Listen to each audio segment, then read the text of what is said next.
de España, todo el espíritu de cruzada, todo lo que encontramos en esos pueblos de España que se levantan sin tener cabeza visible porque los gobernantes ya no están, las élites son afrancesadas y es el pueblo en armas que decide emprender una cruzada. Y esa cruzada es cruzada real, porque ese es el espíritu, así aparecen los documentos, vuelve a surgir el lema Dios, patria, rey, y así es como se vence al invasor francés, no porque era francés, sino porque Napoleón es considerado en todos los escritos y opúsculos en la verdadera representación del anticristo y hay que luchar contra la revolución que es satánica. Pocos años después, todos sabemos que va a haber una guerra en España, la guerra realista, 1820-1823, donde, por desgracia, por el alzamiento de Riego, que tendría que estar en el lugar de los grandes traidores de la patria, ahí inscrito Riego, cuando hay un inmenso ejército preparado para irse a América para poder sublevar a los criollos emancipados, de repente Riego da un golpe de estado y se inicia el trienio liberal. Y esas tropas sirven para coger el poder. Ahí, de repente, pues voluntariamente aparecen en muchas zonas, que luego serán las zonas propiamente carlistas, las guerras realistas. Los soldados realistas, que son claramente un presente carlista, y nos vuelven a aparecer esos lemas de Dios, patria, tradición, rey. Por eso estamos luchando, por esa España estamos luchando. Hay un momento que los realistas quedan ya prácticamente en el último reducto posible, que es la Seu d'Urgell, y ahí se establece la regencia de Urgell, donde aparecen unos documentos, unos opúsculos para justificar por qué están ahí resistiendo frente a los liberales de Riego, y ahí encontramos documentos que ya hablan del tradicionalismo, que están creando ese cuerpo doctrinal que luego será el propio tradicionalismo.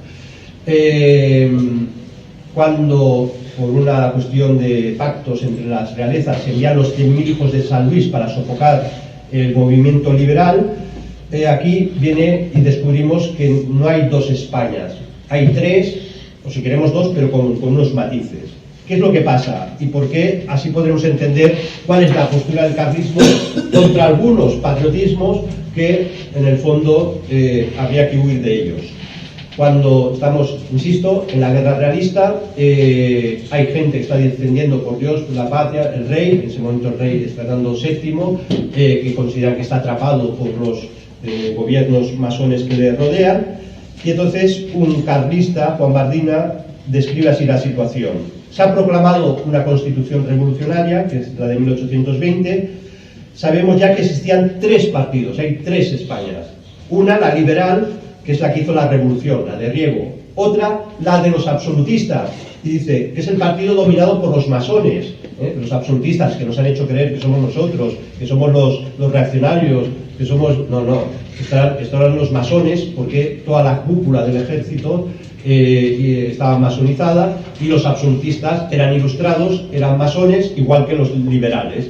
Otra cosa es que se querían repartir el poder.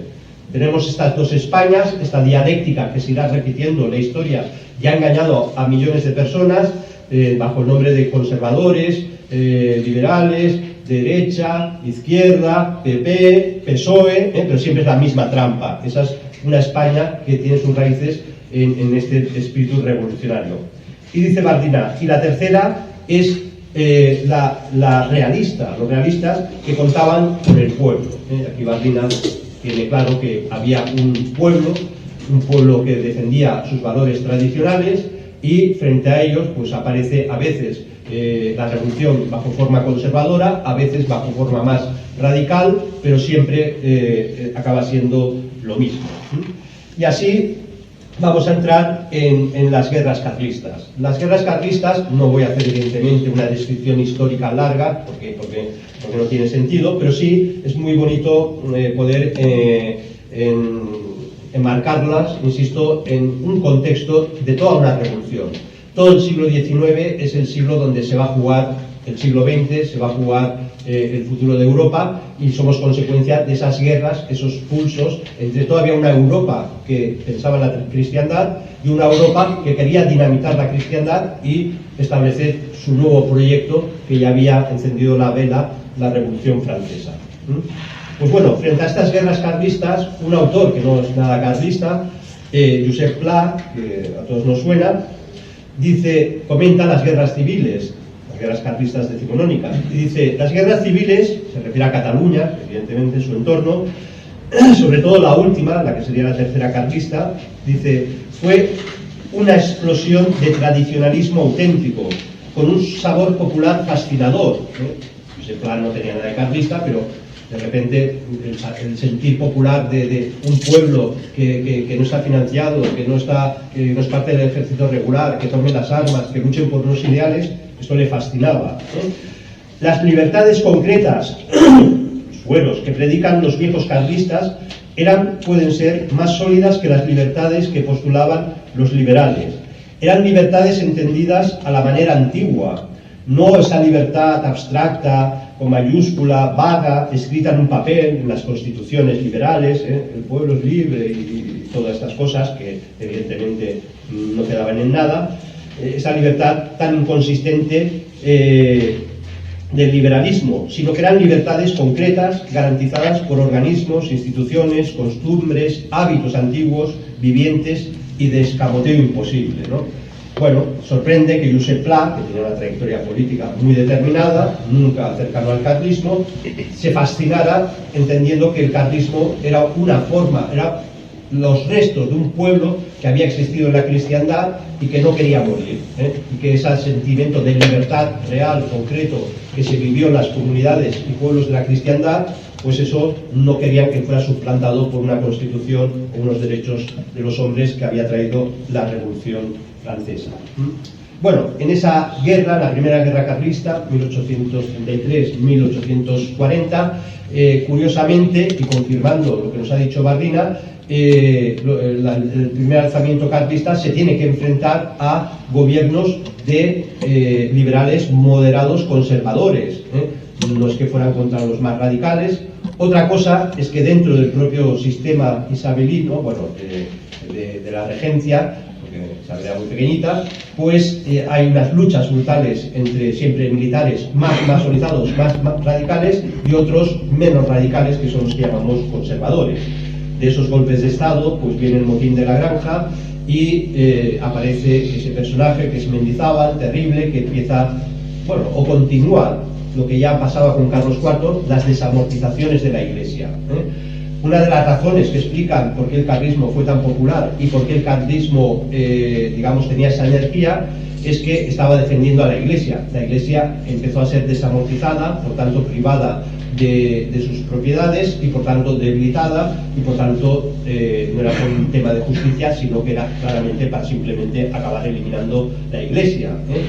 En Europa, es sorprendente el dato, antes a principios del siglo XX, poco después de la Revolución Francesa, había 1500 monasterios contemplativos funcionando en toda Europa, por tanto estaban hilados perfectamente a la Edad Media, y cuando acaba el siglo XIX quedan apenas 100 monasterios porque todos han sido desamortizados en procesos revolucionarios por Europa. Por tanto, la Iglesia no es que se fuera extinguiendo por debilidad, fue atacada, fue violentada, fue expropiada, y eso causó pues un daño terrible, ¿no? Bien, esto de los golpes de Estado lo digo porque paradójicamente nunca se dice, pero que hay que pensarlo, la democracia liberal que por fin triunfa aparentemente a finales del siglo XX, XIX y en algunos momentos del siglo XX, esta democracia liberal es fruto de constantes golpes de Estado entre los propios militares, liberales conservadores, liberales radicales. Entre ellos se van dando golpes de Estado. O sea, el carlismo está luchando por una cosa y entre ellos se están matando a ver quién controla el poder. Si uno va a Wikipedia y pone golpes de Estado en España, sale una lista y te cuentas 9 golpes de Estado en el siglo XIX. Bueno, Wikipedia se escribe como se escribe y de quien la escribe, pero haciendo una revisión más exhaustiva, yo la he hecho, salen 19 golpes de Estado en el siglo XX. Y no he contado los golpes de Estado pequeñitos. 19 golpes de Estado significa que a lo largo del siglo XIX, cada 5 años de media, había un golpe de Estado entre militares, o para que hubiera gobiernos conservadores o para que hubiera gobiernos liberales. Y así, poco a poco, unos desamortizaban más y por tanto creaban riqueza para el Estado, otros un poquito más moderados menos, pero así es como se va construyendo el Estado liberal, del cual somos completamente herederos. Por lo tanto, me hace gracia que a veces se plantee que la democracia es el triunfo del pueblo. No, no, la democracia es el resultado de luchas de poder entre gobiernos, golpes de Estado, golpes de Estado.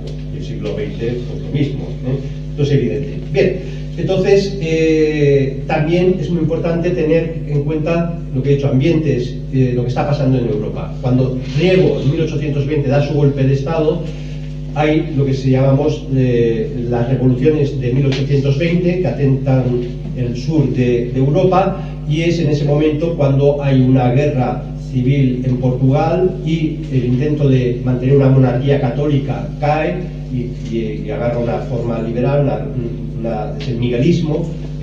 Por tanto, algo parecido al carlismo se está ocurriendo en Portugal.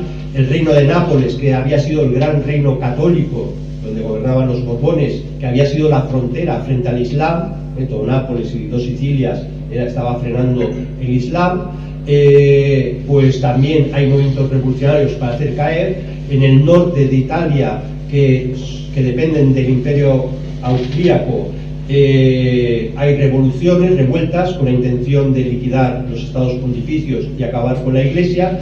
Y todos, curiosamente, en Nápoles, en el norte de Italia, en Portugal, su gran grito era ¡viva la revolución, viva la Constitución de 1812, la PEPA! Su gran ideal revolucionario para acabar con la Iglesia era la PEPA, era la Constitución de Cádiz. Lo cual hace gracia que muchos que se dicen patriotas hoy en día dicen, no, la Constitución de Cádiz, no, es cuando nació la nación española, es cuando... No, la Constitución de Cádiz fue clarísimamente una violentación de la Constitución histórica natural de España. Y esto lo sabían los revolucionarios. Cuando estalla la Segunda Guerra Carlista, estamos en un ciclo revolucionario en Europa que se llama de 1830, donde están cayendo o se está atentando contra muchas monarquías en Europa. Pensemos, Revolución Francesa al final se agota, aparece una restauración borbónica, queda autoliquidada por un golpe de Estado, y en 1830 una revolución eleva al trono a Luis Felipe Orleans y es la primera gran monarquía constitucional, lo cual es la perversión de la perversión, porque muchos monarcas dicen, qué bien, la monarquía, no, pero constitucional. El rey reina, sí, pero no gobierna. Este absurdo que nos han metido en la cabeza, oiga, si usted es rey, reina y gobierna, y si no, no es rey, no sé si me explico. Bueno, todo eso fue ya metido con calzador, esta idea de que el rey, bueno, está muy bien, muy simpático, pero el poder, la soberanía se lo ha dado al pueblo, ¿no? Bueno, esto era una aberración, se va extendiendo por toda Europa, y el carlismo es una respuesta popular también a estas revoluciones que están ocurriendo en toda Europa. Hemos de pensar que estas agitaciones internas, cuando acaba la guerra carlista, en 1840, los revolucionarios y tomará el poder por un golpe de Estado Espartero, y Espartero representará al ejército más masonizado, la corriente más masonizada, y iniciará todo también un proceso de desestructuración de la España tradicional. Bueno, la guerra carlista parece que ya se ha agotado. Si fuera un mero problema dinástico, habría quedado resuelto en favor de un bando, pero no, hay un pueblo, y hay un pueblo que ve que la revolución está encima y tiene que seguir batallando. Y entonces aparecerá la guerra dels matinés, o la guerra de los madrugadores, se traduciría.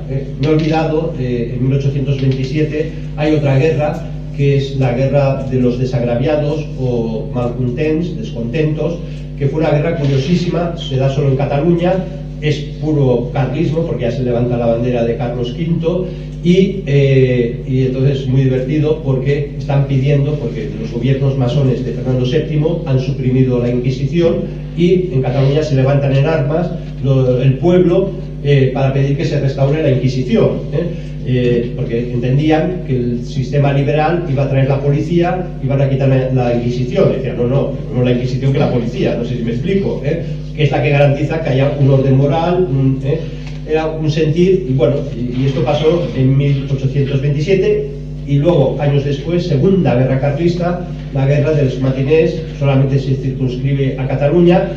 Los historiadores dicen que no, eso no fue nada, unas partidas, pero el gobierno de Madrid tuvo que desplazar 40.000 soldados a Cataluña para controlar el movimiento. Por tanto, sabemos que fue un movimiento muy popular, un movimiento muy resistente, y en un periodo de tiempo, va entre 1846 y 1849, y también justo coincide con otro gran ciclo revolucionario en toda Europa, que es 1848, donde la masonería, células revolucionarias ya están empezando a trabajar. En 1848 sale el manifiesto comunista de Carlos Marx, Europa está agitada, los revolucionarios, la masonería quiere tumbar las grandes monarquías, pues hay sublevaciones y revoluciones en el Imperio Austrohúngaro, en Alemania, lo que sería Rusia, bueno, en muchos sitios, en Nápoles, constantemente, toda Europa se agitó, se llamó el despertar de los pueblos, pero eran las élites revolucionarias que querían acabar de disolver lo poco que quedaba ya de pequeñas monarquías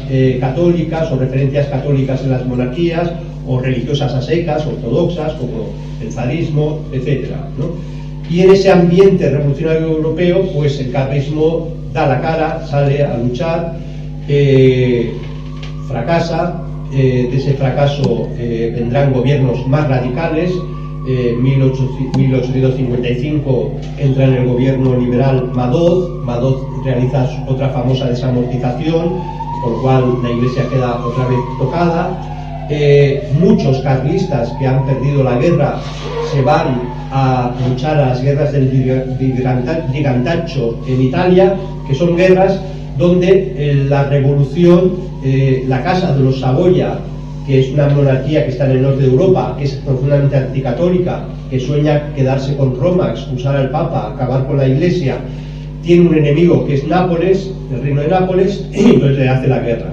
Ahí es cuando aparecerá más tarde Garibaldi, todos estos movimientos revolucionarios, y muchísimos carlistas que han perdido la guerra de los matinés se van voluntarios y se van a luchar a favor del reino de Nápoles, a favor de los estados pontificios, para salvaguardar la cristiandad o los restos de cristiandad. Si fuera una guerra puramente dinástica en España, pues hemos perdido, nos vamos a casa y punto. No, saben que hay una guerra a nivel, digamos, mundial o cosmológico, o una guerra de civilización en Occidente, y ellos siguen ahí luchando.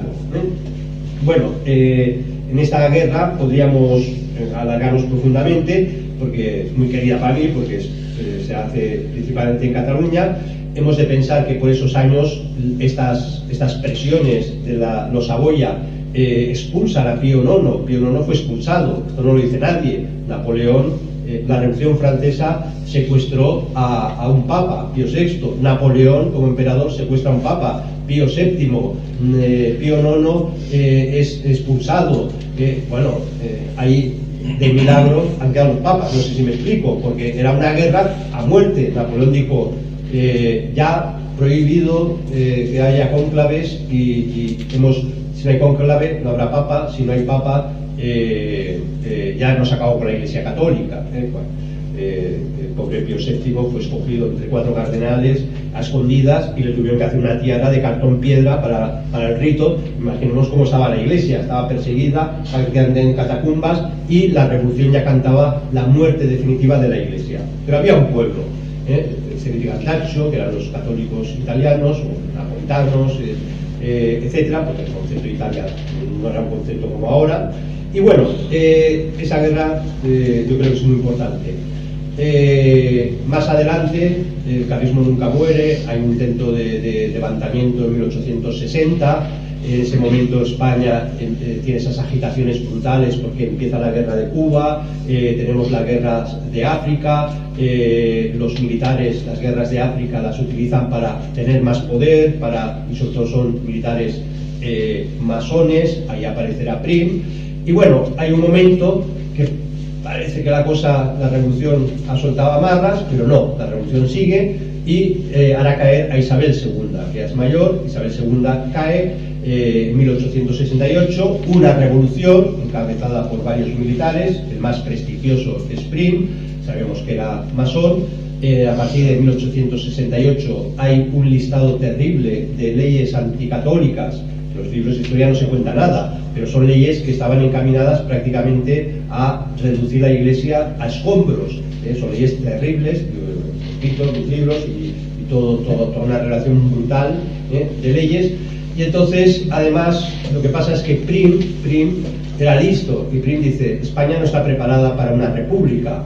Y entonces no queremos a la dinastía liberal, ni mucho menos a la dinastía carlista, pues vamos a traer un monarca, porque como el pueblo español está profundamente monárquico, les vamos a traer un monarca. ¿A quién? A un Saboya, Mateo de Saboya, que era de esa dinastía profundamente anticatólica. Y decía: bueno, tendremos al pueblo contento porque es monárquico y a los masones contentos porque es anticatólico.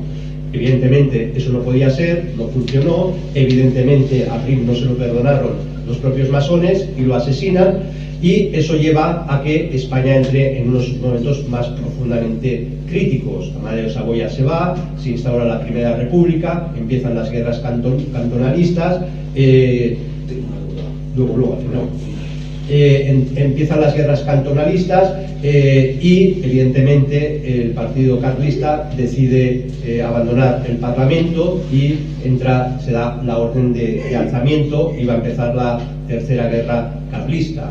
Es una guerra dura, es una guerra que dura hasta de 1872 a 1876, que se está enmarcando también en un proceso revolucionario brutal.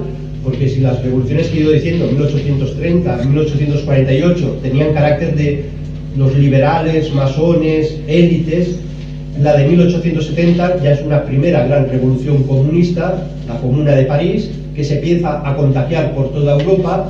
Ya es conocido el manifiesto comunista, ya las células comunistas están funcionando, ya está en marcha la Segunda Internacional Socialista. Y por lo tanto la guerra carlista se tiene que interpretar como un intento de salvar España, si se gana la Tercera Guerra Carlista, de ese proceso revolucionario que ya no va a traer un Estado liberal, va a traer una revolución de corte socialista, porque lo que experimentan en París en 1870 es una comuna donde quedan arrasadas todas las iglesias, donde ejecutan indiscriminadamente a cualquiera que tiene autoridad. Bueno, hay una sangría ahí absolutamente brutal. Por lo tanto, el carlismo está como sigue participando en ese esfuerzo de generaciones que ya arrastramos desde la Guerra Gran, desde finales del 18, contra el espíritu revolucionario de la Revolución Francesa. Porque todo lo que se va viendo es la Revolución Francesa. Claro, como las fuerzas masónicas dicen: ostras, Amadeo Saboya ya no funciona, la Primera República es un desastre, España está en guerra civil, además estamos una situación desesperada, el carlismo puede ganar la guerra. ¿Qué es lo que hace la revolución? Vamos a traer al hijo de Isabel II, todavía pequeñito, Alfonso XII, y así conseguiremos que los católicos estén contentos, y así desactivaremos el carlismo. Hemos de pensar que podemos entender el papel de la dinastía liberal de España como un instrumento de la revolución para amortiguar, adormecer el espíritu de combate, decir: no, si ya tenemos una monarquía, no, si este respetará a la Iglesia. Bueno, así viene la famosa Restauración, 1876, Constitución, liderado por Cánovas del Castillo, un conservador, pero ojo, Cánovas del Castillo había sido secretario de Pavía, y había sido un liberal, radical, y entonces, pero ahora es conservador. Y además, ¿cómo llega cómo se restaura los Borbones liberales? Se restaurarán con un golpe de Estado, porque Pavía, que es un general, dice: como van a ganar los carlistas, entra a caballo, famosa escena, en el Congreso, se acabó la República, se acabó todo, se acabó el cachondeo que hemos montado nosotros mismos, porque vienen los carlistas, y a partir de ahí se monta la Restauración Borbónica. La Restauración Borbónica es muy prolongada en el tiempo, casi ya se da por muerta cuando fallece Alfonso XII en 1885, y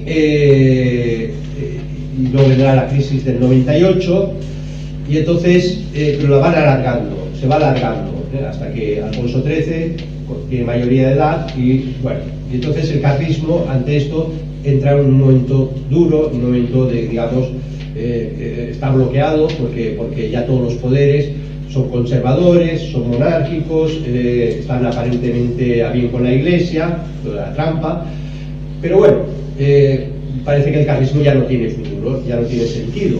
Pero en este desgaste de la monarquía liberal, como en España se están produciendo movimientos de proletarización, hemos de pensar que de las desamortizaciones, de lo que nunca se habla es que se desamortizaron no solo bienes de la Iglesia, sino bienes comunales de los pueblos, lo cual creó una pobreza brutal en el campo, porque eran tierras que ya no podían ser aprovechadas para alimentar a las poblaciones rurales en caso de necesidad, y eso creó un movimiento del campo a la ciudad, creando un proletariado absolutamente desalmado y que utilizaron la propia burguesía liberal para enriquecerse, explotando, y lo cual evidentemente creó pues este proletariado muchas veces revolucionario. En ese momento el carlismo tiene un momento de adaptación fascinante, que es que habiendo sido un movimiento rural, es capaz de entender los tiempos. Muchos carlistas que habían emigrado a las ciudades, sobre todo en las zonas del norte, de Cataluña, que son las zonas industrializadas, contribuyeron a crear los sindicatos, especialmente los sindicatos libres, que son fundados en el Ateneo Obrero Legitimista, en la población de Sants, un barrio de Barcelona, donde gente muy sencilla, gentes obreros, pero que son carlistas, son monárquicos, son legitimistas, deciden que la revolución no puede manipular a los obreros, y ahí empieza lo que se ha mal llamado el pistolero, a pegar tiros, porque si tú hacías huelga te mataban, o si no hacías huelga te mataban, y te mataban al jefe, bueno, eso fueron momentos muy duros, pero es muy interesante porque en ese momento sale una prensa oblerista, legitimista, católica, frente al discurso y el monopolio de la revolución, que quería que el proletariado siempre fuera suyo. En el país, en el norte, en Vascongadas, aparecen los sindicatos del norte, del Padre Gafo. Lo comentaré que lo matan en la guerra civil, es mártir, evidentemente, no podían permitir que hubiera sindicalistas católicos, ¿no? Y entonces, bueno, todo esto lleva a que el carlismo tenga mucho papel, muy activo en las zonas urbanas, tiene muy claro. El régimen borbónico se está desgastando, porque es una corrupción brutal, las guerras de África son nidos de corrupción absoluta, y al final eso se tiene que acabar, y quien puede salvar al régimen es Primo de Rivera. Otro golpe de Estado para salvar el sistema, y Primo de Rivera, paradójicamente, cuando quiere pacificar sindicalmente todo el conflicto que hay en España, ¿va a coger a los sindicatos libres liderados por carlistas? No. ¿Va a coger a lo que sería la CNT, Sindicato Libertario? No. ¿A quién coge? A la UGT, un sindicato socialista. Y, oh paradoja, todavía alguien nos tiene que explicar por qué Primo de Rivera, a la ley del patriotismo y teóricamente de derechas y tal, no sé cuántos, pacta con los socialistas, con la UGT, para tener el monopolio del obrerismo, ¿no? Y entonces esto tendrá consecuencias terribles. Tendrá la República.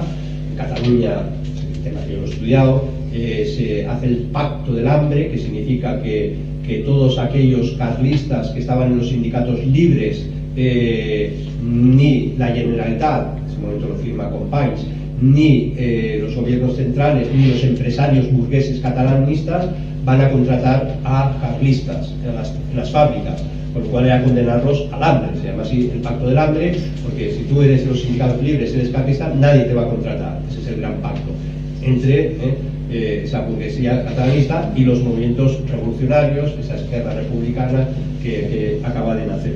Bueno, todo eso nos lleva a un momento culmen, es la Segunda República.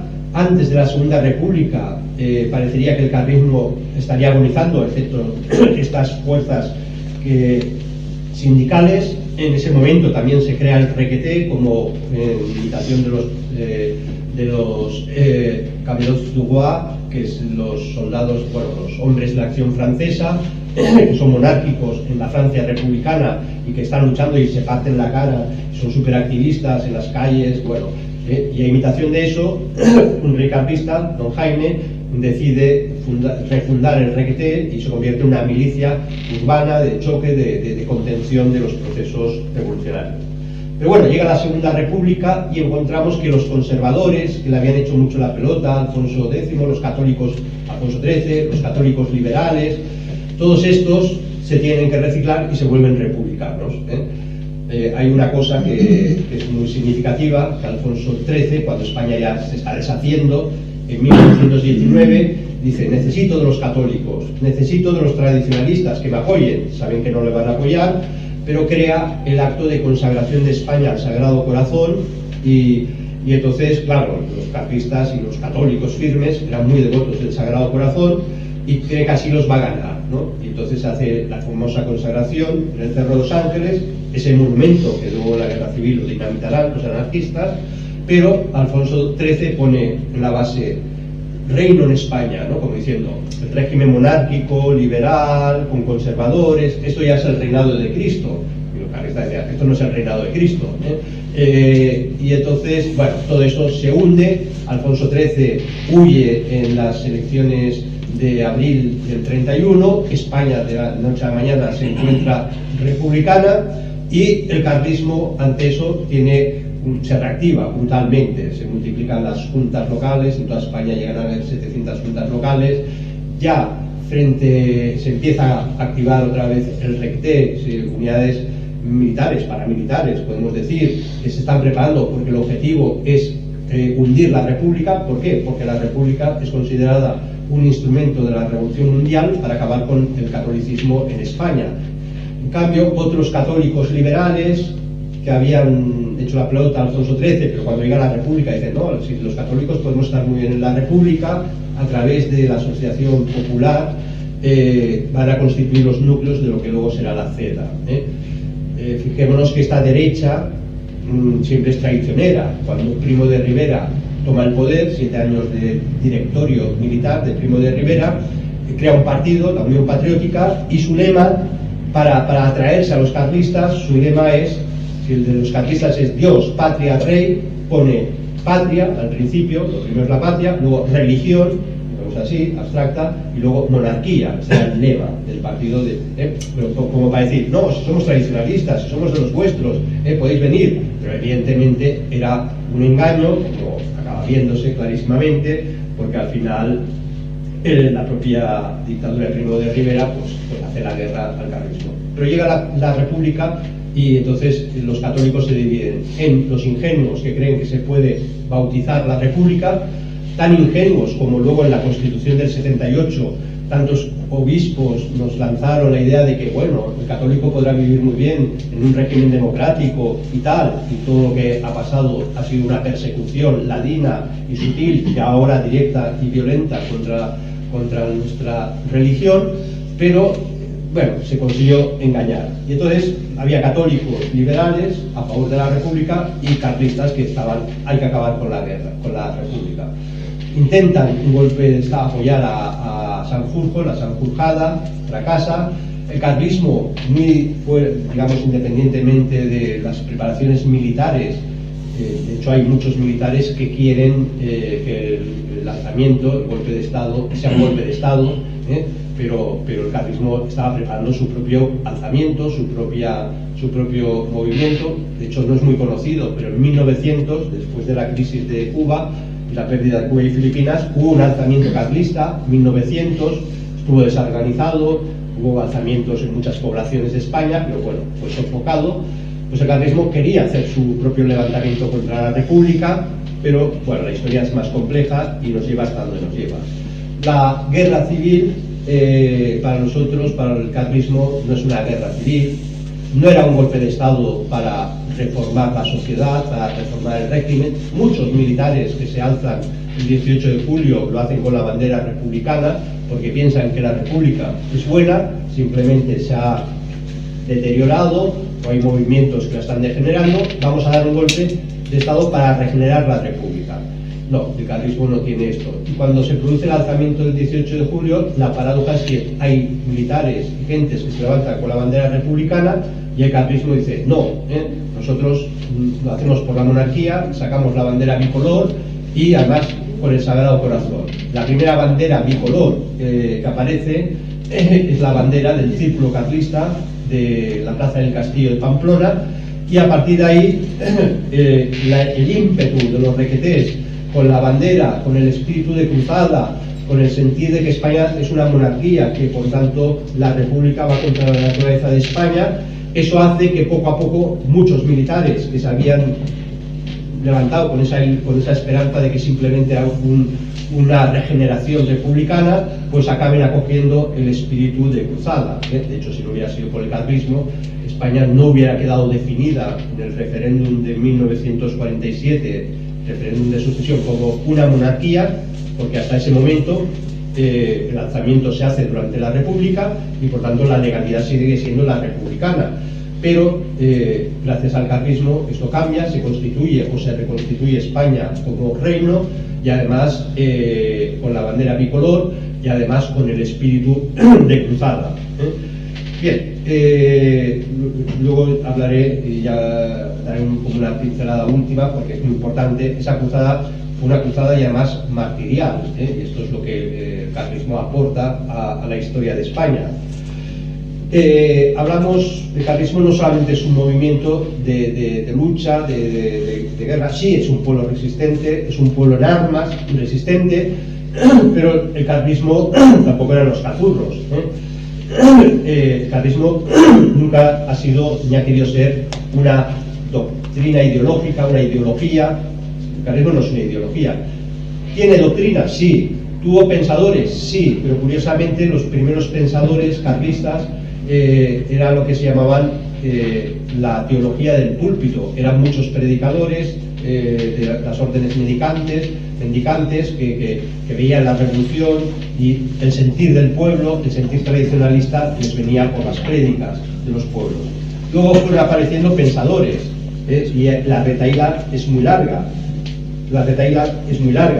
Pensadores, la lista es larga: Martín Ferrer, Vicente Pou, Aparici Guijarro, Ortí Lara, Vázquez de Mella, Víctor Pradera. Bueno, la lista es inacabable. El carlismo tiene un elenco que además, curiosamente, muchos venían del campo liberal, eran católicos sinceros, se creían la dinastía liberal, pero al ver los efectos de lo que era la revolución en su auge, se pasaba a decir, no, tenemos que estar con Don Carlos, porque aquí estos son los que están defendiendo verdaderamente la cristiandad. Y todo este elenco de pensadores, algunos de ellos mártires, como Víctor Pradera, muchos se acercaron, venían del liberalismo, como Ramiro de Maeztu, otros eran liberales, pero de pensamiento tradicionalista, como Eugenio Vegas Latapié, y hasta llegar pues a hombres que yo he conocido: Rafael Gambra, Elías de Tejada, el doctor Canals, que ha sido maestro mío. Por lo tanto, el carlismo mantuvo, digamos, la capacidad de crear un debate doctrinal muy potente. Evidentemente no lo quieren saber en las universidades ni en las escuelas de pensamiento. También hubo católicos, hay que decirlo, que no eran carlistas. Menéndez y Pelayo no era carlista, de hecho se jugó al régimen liberal. Jaime Balmes, que muere en 1848, que quería que se casara Carlos VI con Isabel II, tampoco da el paso. Donoso Cortés, que apoya el régimen liberal, pero son pensadores, que un carlista, sabiendo que no eran carlistas, como no somos doctrinarios, pues podemos citar a Jaime Balmes, a Donoso Cortés, a Menéndez y Pelayo como si fueran nuestros. Esto es la grandeza de la tradición. Si fuera una ideología del carlismo, diría: tú no militabas, pues de ti no quiero saber nada; tú no militabas, no quiero saber nada. No, tú te has dicho algo verdadero, esto lo podemos coger; tú has dicho esto verdadero, lo podemos coger. El carlismo se ha ido enriqueciendo precisamente porque no ha tenido nada de pensamiento sectario, solo ha buscado la verdad y ha repudiado lo que sea el error. Podríamos hablar de la prensa carlista. El carlismo en tiempos de paz mantuvo una red de prensa brutal en los momentos más gloriosos. Podía tener más de 100 periódicos activos en toda España, más semanarios, más... el carlismo, la prensa es fantástica estudiarla, y nos demuestra también, es muy curioso, que hay un historiador, Jordi Canal, que ha estudiado muy bien la aparición de los círculos carlistas a partir de la Tercera Guerra Carlista, dice: crearon una nueva forma de entender los partidos políticos, que luego lo imitaron los socialistas, lo imitaban los anarquistas, ellos crearon las casas del pueblo, pero se copiaron lo que eran los círculos carlistas, donde podía haber un bar, donde por las noches se enseñaba a leer y a escribir a gente analfabeta, donde se hacía vida, se hacía comunidad. Todo esto solamente lo puede hacer un movimiento que es absolutamente popular, y el carlismo llenó en España de círculos carlistas, donde eso permitió que fuera uno de los movimientos con más duración. El carlismo también se tiene que entender en correspondencia con otros movimientos contrarrevolucionarios. ¿Por qué? Porque el carlismo bebe directamente de los vandeanos, que son ese pueblo que es absolutamente masacrado por la Revolución Francesa, la comarca de la Vendée. El primer genocidio moderno es la masacre de 300.000 vandeanos por parte de las columnas infernales que enviaban, se llamaban así, que enviaban desde París para acabar con campesinos, cuyo eslogan, su lema era el Sagrado Corazón, Dieu le roi, Dios el Rey, y defendiendo la religión se enfrentaron a la revolución, y la revolución los masacró. Los movimientos chuans. En Lyon todos los gremios católicos se levantan contra la Revolución Francesa. París envía todas las tropas y manda la convención destruir Lyon, la empiezan a desmontar, Lyon piedra a piedra, esto nadie lo dice, y nombran que desaparezca de todos los mapas de Francia el nombre de la ciudad de Lyon por traidora. Eran católicos que estaban contra la Revolución Francesa. Bueno, todo esto es terrible, pero también el carlismo tiene que ver con ese miguelismo, con el santaferismo, que eran todos los movimientos de católicos campesinos que estaban luchando contra el intento de, como hemos dicho, de la dinastía de los Saboya de unificar Italia, y contra los garibaldinos, el brigantacho, los tiroleses. Cuando Napoleón quiere conquistar toda Europa, se encuentra en el Tirol, y ahí unos pobres campesinos dirigidos por Andreas Hofer, los campesinos cuidadores de los bosques, derrotan a la tropa de élite de Napoleón, ¿no? Y Hofer, un acto, esa victoria es tan impresionante, ¿no? Y hay la imagen de él levantando el dedo al cielo: solo Dios, esta victoria es por Dios, ¿no? Bueno, esa era la Europa que todavía no quería aceptar esta modernidad disolvente, que además, cuando hemos visto su versión posmoderna, ya esto. También el carlismo está vinculado vitalmente con el movimiento de los cristeros.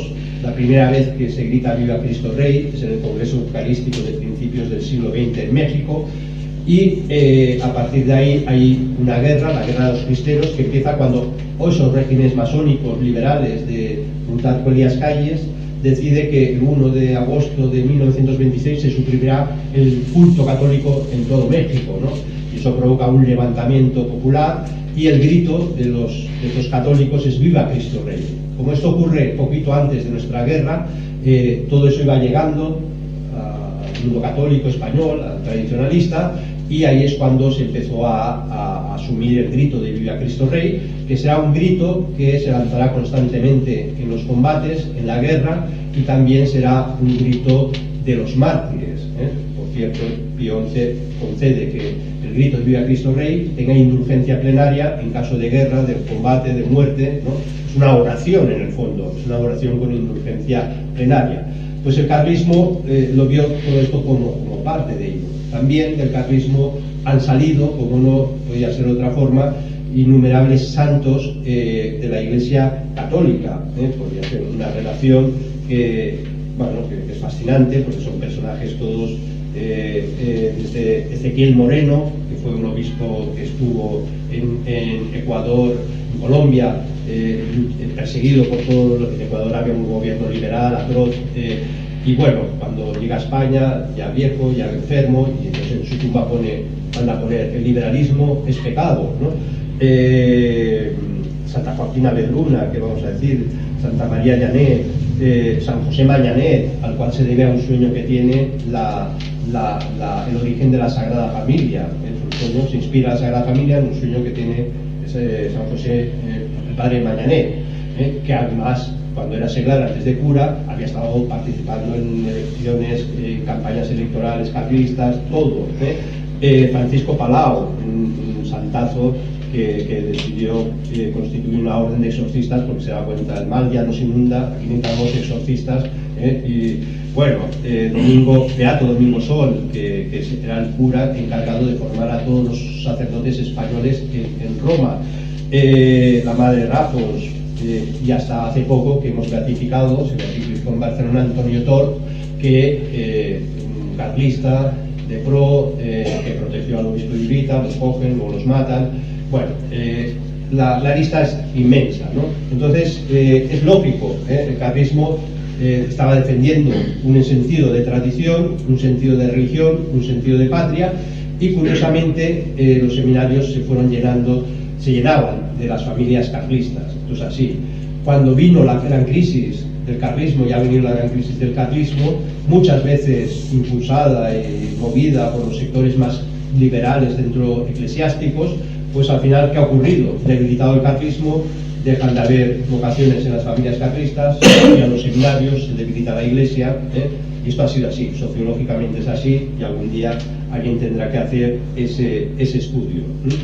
Bien, entonces, por ir acabando, porque nos hemos marcado una hora, el carlismo, si algo tiene, podemos hablar y pues, pregunta de futuro, pero bueno, el carlismo ha aportado algo a la historia de España que es irrenunciable. De hecho, cualquier movimiento patriótico que surja en España, no digo que tenga que imitar el carlismo, no tendría ningún sentido, pero sí que tiene que asumir que el carlismo es la parte de España, o esa parte esencial para entender la historia de España. Digamos, no podría renegar del carlismo como algo ajeno al propio patriotismo, ¿no? Frente a ese patriotismo que hemos visto de Pérez Reverte, pues ha habido un patriotismo, una forma de entender España, que no quiere caer en las trampas fáciles de pensar que el Estado español hay que salvaguardarlo porque el Estado español es un Estado revolucionario que busca colaborar con el globalismo para acabar y liquidar con todos los restos de patria que nos quedan, los pocos restos. Por tanto, el carlismo ofrece eso, ¿no? Y sobre todo el carácter martirial que se ve clarísimamente en nuestra guerra, en la cruzada, en el 36, donde hemos de pensar que hubo zonas donde el carlismo era muy fuerte, cayeron en zona republicana y hubo unas represiones brutales, unas represiones salvajes. Las Congadas fueron asesinados más de 300 carlistas, en Valencia más de 1000 carlistas, en Cataluña yo he contabilizado más de 1200 carlistas asesinados, en las cunetas, en las retaguardias.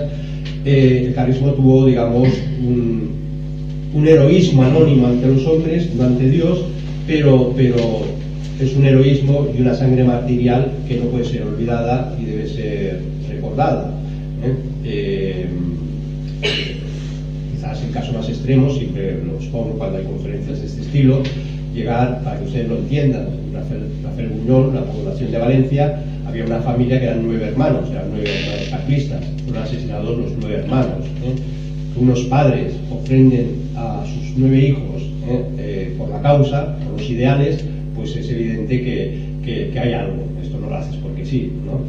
En Cataluña, yo tengo mucho cariño a José Alabar era un joven, casado, reciente, tenía un hijo, y coge la guerra, es uno de los responsables del requete en Tarragona. La población de Tivisa lo cogen evidentemente, lo meten en checa y lo acaban asesinando, le cortan la cabeza, por cierto, la colocan en una estaca para que los otros prisioneros aprendan. Y entonces, pero hay una carta muy bonita, a su esposa, estaban casados de hace poco, y entonces le dice, en vez de decirle, me van a matar, mejor no le metas en líos, no le metas en política, no, le dice, te pido que eduques a nuestro hijo en nuestros ideales, religiosos y políticos, le da como esta orden, ¿no? Que es magnífico, porque es decir, yo sé que voy a morir y sé que mi hijo, si me sigue mis pasos, mis ideales religiosos y políticos, también le estoy abocando a la muerte futura o al martirio, pero lo tienes que educar así, ¿no?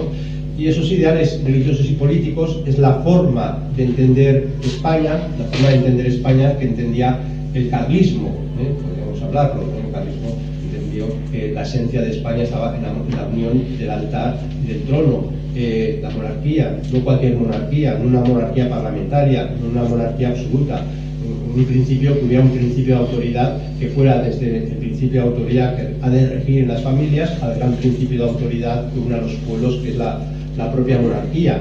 Entender que la patria no es la nación, que se puede crear un falso nacionalismo como un resorte de control simbólico por parte del Estado moderno.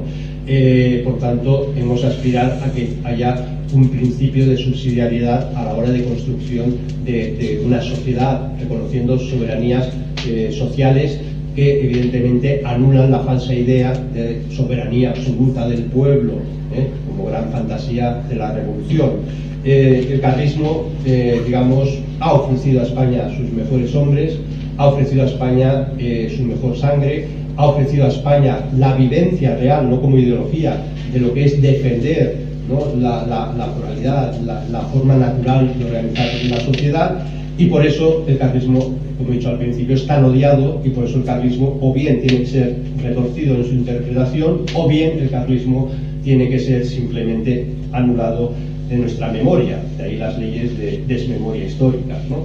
Y por acabar, pues lo he escrito porque, bueno, parte de una conferencia así la acababa, para entender lo que queremos ofrecer los carlistas a España, ¿no?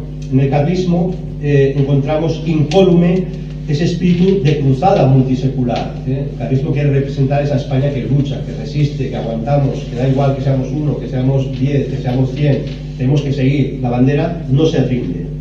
Ese espíritu de cruzada multisecular contra el enemigo esencial de España, que fue el liberalismo y todos los males que luego se han derivado de él. El carlismo es un espíritu de cruzada sin componendas, es el pilar contra el derrotismo del conservadurismo. El pensamiento conservador de derechas ya está derrotado, ha cedido a la revolución, pacta, el PP pactará siempre, se venderá siempre, esto, quitémonos toda ilusión, toda esperanza, Pues el carlismo enseña que no estamos por el derrotismo del conservadurismo, porque el conservador no deja de ser un hombre ya derrotado ante el mal, por eso el mal menor, siempre que alguien nos argumente, hombre, es un mal menor, ese no es nuestro camino. Nosotros siempre el bien mayor, el bien posible, nunca mal menor. Y eso es lo que hizo el carlismo. Porque el conservadurismo, llámese democristiano, de inspiración cristiana, humanista, lo que sea, representa un espíritu que apoya a un sistema anticatólico, buscando pactos de supervivencia, el PP, aceptando sin parar los males menores que acaban siempre dando lugar al mal mayor. Todo mal menor acaba siempre derivando en un mal mayor. Frente a ello, el carlismo representa el espíritu de aquellos macabeos, esos que luchaban contra la helenización del pueblo judío, y decían, no, a la guerra, vamos a la guerra, no queremos la modernidad que nos traen los griegos, no, vamos a la guerra. Ese espíritu de lucha contra la extranjerización, llámese en su momento afrancesados, llámese ahora globalistas, que se levantaron en armas pro aris et fosis, esto es, por el altar y por la patria. Y este es el alma del carlismo. Así debe ser entendido, así debe ser tratado y así debe ser aceptado. Y dado el caso, así debe ser vivido. Muchas gracias.